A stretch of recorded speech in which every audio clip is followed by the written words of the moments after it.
एक बार एक शेर पेड़ के नीचे सो रहा था। अचानक पेड़ के बिल से एक चूहा बाहर आया और शेर के शरीर पर कूद गया। शेर ने उसे कसकर पकड़ लिया, लेकिन शेर ने सोचा इस चूहे को खाकर मेरी भूख तो मिटेगी नहीं। यह सोचकर शेर ने चूहे को छोड़ दिया।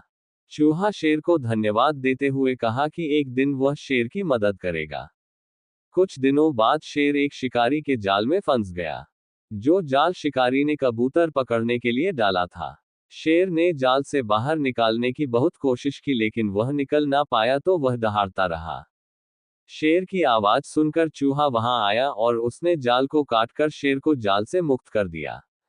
शेर ने चूहे का शुक्रिया अदा किया। कहानी से शिक्षा, हमारे भले कर्म हमारे भविष्य में हमारी मदद करते हैं। लघु कथाओं से जुड़े रहने के लिए कृपया चैनल सब्सक्राइब करें।